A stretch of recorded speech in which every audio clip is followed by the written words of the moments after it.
history in the making for one particular Edmonton Oiler as he tries to make his way through the stat sheets against a familiar foe, one that he is more than familiar with over the years when it comes to, putting his name out there on the score sheet. All that and more today on Oilers Digest. But before we get into all the news, all the rumors, all the breakdowns, and tonight's game preview, make sure to subscribe here to Oilers Digest, as 85% of you have not yet subscribed to the channel. Why haven't you done so already? I mean, hop along the ride as we get into the rest of the Oilers season. There is never a better time to subscribe here to the channel. But without further ado, let's get right into it. Hitting the road, yes, the Edmonton Oilers hitting the road, going down south, and they've also gone down south when it comes to the NHL Power Rankings. Yes, they've dropped all the way down to 16th, last in the NHL Super 16, dropping all the way down from number 2 when it was their preseason rank when it comes to Dan Rosen of NHL.com.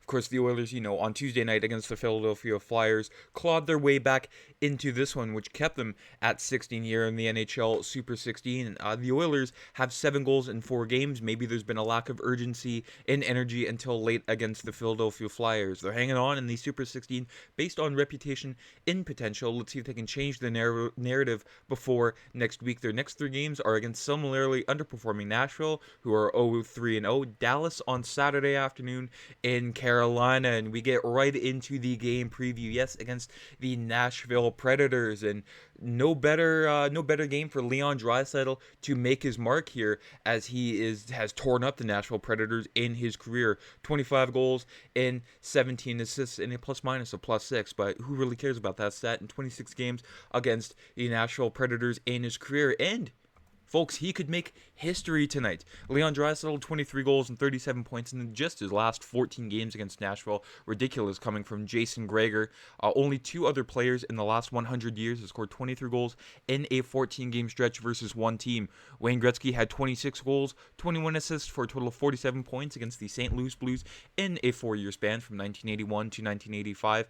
And not only that, he did it against another team, the Toronto Maple Leafs. 24 goals, 17 assists for 41 points against the Leafs from 1981 to 1986. And Mike Bossy, I mean, a who's who of goal scoring when it comes to, Leon Draisaitl potentially joining these two. He scored 23 goals and 17 assists for 40 points against the Chicago Blackhawks from 1981 to 1984. In the history part tonight, if Leon Draisaitl scores a hat-trick tonight, he would join Gretzky with 25 goals over a 15-game span. I mean, in this day and age, it is just ridiculous for a player like Draisaitl to put up those numbers against, Nashville, a very stout defensive team. But if anyone's capable, it is Leon. And heading into the lineups for tonight, it seems to be unchanged from the game against the Philadelphia Flyers, aside from the starting goaltender tonight, Draisaitl, McDavid, and Hyman. So Kris Knoblauch keeping those two together. I mean, why wouldn't you? When they've had the history against the Nashville Predators,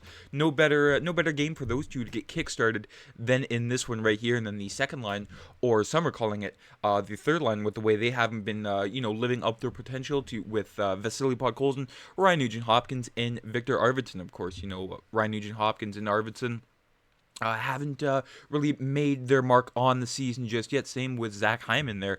I mean, again, Nashville, perfect bounce back game opportunity for the entire team. Jeff Skinner, Adam Henrique, and Connor Brown, the third line, what should be the second line. They've been the Oilers, 3 most consistent players throughout the start of the season. Finally, the fourth line with Matisse Janmark, Derek Ryan, and Corey Perry, and on the back end, Ekholm and Bouchard, Darnell Nurse and Troy Stetcher, which seems to be the pairing that works best for Darnell Nurse, and trying to get him back on the horse there, trying to get him, to what he was a few years ago, and not just like a steady defenseman, but just a defenseman nonetheless. And then Brett Kulak and Ty Emberson filling out that third pair. And Calvin Pickard starts tonight against the Nashville Predators. And he had this to say regarding his start. Many were considering Stuart Skinner to start tonight, but it looks like he will get the game against Dallas on Saturday. Calvin Pickard says it's a good chance to bounce back for me personally.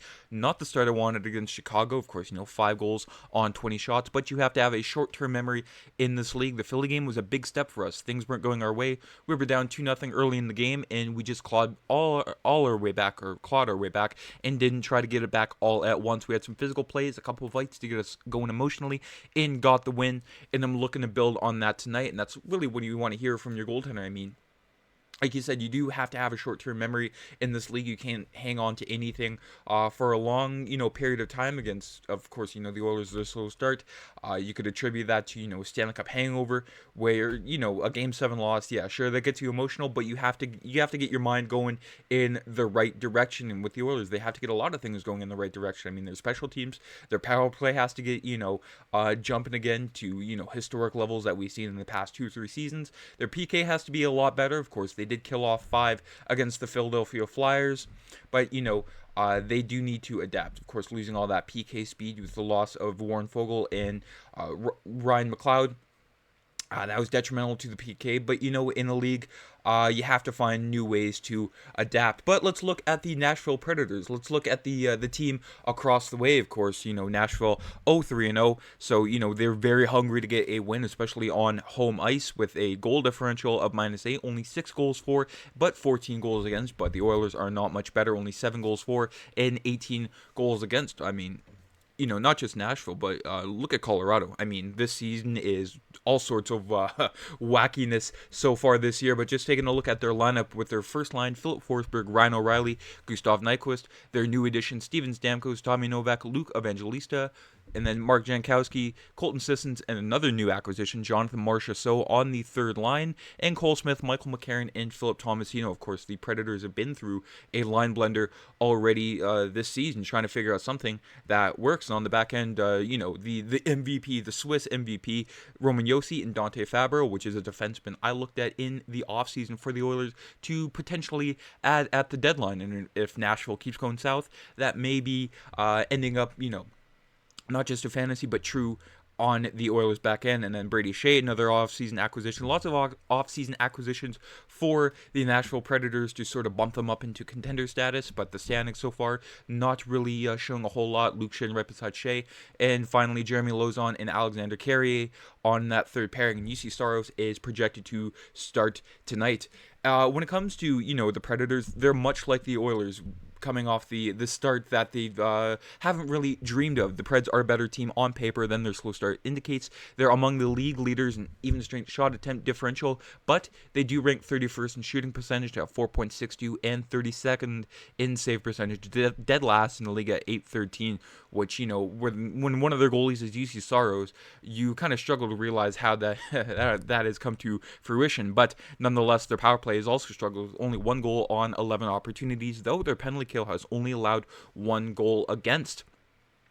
But when it comes to the Oilers, of course, last year I'll make a lot of similarities to the start of last year, where they went into Nashville one-handedly 6-1, but they continued to, just continue to have an abysmal start to the season, and that's something the Oilers shouldn't, sink into. Sure, if you win tonight, you need to keep building on that instead of falling back into old habits. But that's it for today's video. That's it for today's game preview. I mean, like I said, the Oilers just need to start putting everything together, or else it'll fall apart. I mean, they did have a pretty strong ending to Philadelphia, but you need to build upon that, and they need to start, strong tonight. The slow starts have killed the Oilers numerous times, and I would hate for another slow start to kill the Oilers yet again. That's it for today's video. Let me know down in the comments, what do you think about the lineup? What do you think about the game tonight? What is your score prediction? Have yourselves a fantastic evening. Enjoy the game, and we'll be back with a game recap tomorrow. I'm Matt.